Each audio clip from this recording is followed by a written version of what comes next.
Amandla semasebeni, Xoli, you'll know this phrase very well from your days as a reporter, politics reporter on the ground, and it would seem that this is a resounding theme, which is why then this conference still hasn't gotten underway as one would have initially anticipated. And I can tell you now that there's the first batch of delegates that have arrived here. No guesses who they are supporting, judging from the songs that they're singing. They're saying bahlangene ngopanyaza. They're now ganging up on Panyaza. Kusazoliwa. There's still going to be a fight, so it's quite clear then that they're here to throw their weight behind Panyaza Lesufwi. Of course, you'll know he's running to become the chairman of the provincial ANC in Gauteng. But before voting can even get underway, there's that issue of the branches. And Jacob Gawe really dismissing any questions and doubts about whether or not then this provincial conference will get underway due to a potential credentials crisis. I spoke to him a short while ago, Xoli. Let's listen in. The conference, we are optimistic that it will start.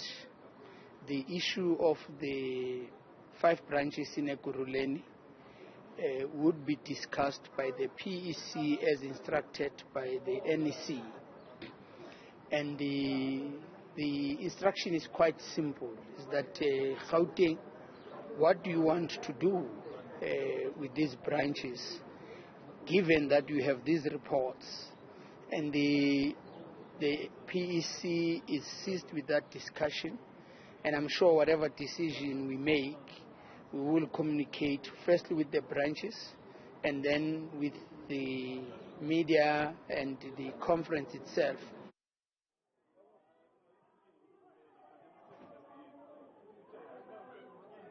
So, Xoli, you'll recall that there were 19 quarantine votes, but you heard Jacob Gawe, the outgoing provincial secretary, talking about 5, and that's because the other 14, they were said to have been dismissed, but it's now hinging then on these 5. In fact, a report which was written by a task team led by NEC member Jeff Radebe is the one then that presented a report to the NWC, and that's when a decision was taken for a special NEC to sit last night, which lasted until the early hours of this morning. That NEC meeting then said, look, this matter must go back to the provincial executive to determine the status of these 5 branches and whether or not they should be allowed to vote in this upcoming conference. And I spoke to Gawe about why then, a month or so after the Ekurhuleni conference, the province did not deal with the status of these branches, which is now literally placing this conference in a potential credentials crisis. We, just before the start of the conference, did raise the matter with the acting Secretary General that we were a bit worried about the verification report, and we think that it needs attention before the conference starts. Unfortunately, we could not do that because the officials were not available. And then the matter was elevated to a task team. So as Gauteng, with respect to decisions of a higher structure, we opted to give the task team an opportunity and the space to do its work, which among other things was to investigate these challenges. The task team went back to the officials and gave them a report. So at that time, we as Gauteng, or I myself as a secretary, could not do anything because the leadership was seized with the matter. Only last night or early this morning that the leadership said this matter must go back to Gauteng. Now that it's in our hands, perhaps we could be asked in a day or two, why did it take 2 days to resolve this matter? But I'm giving you an assurance, we are going to take at least an hour and would have resolved the matter.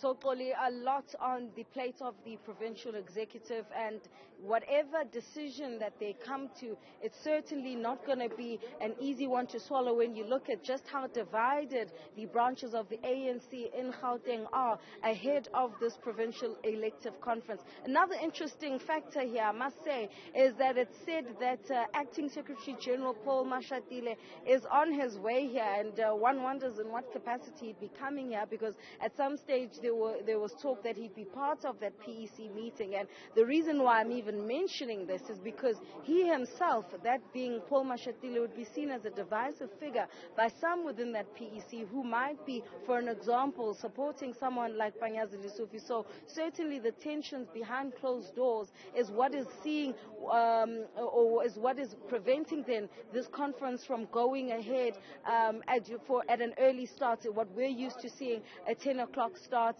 I know some of the delegates were even talking about not even having policy documents and bags being handed out to them, which is par for the course when you are coming to a conference such as this one where policy documents are meant to be discussed.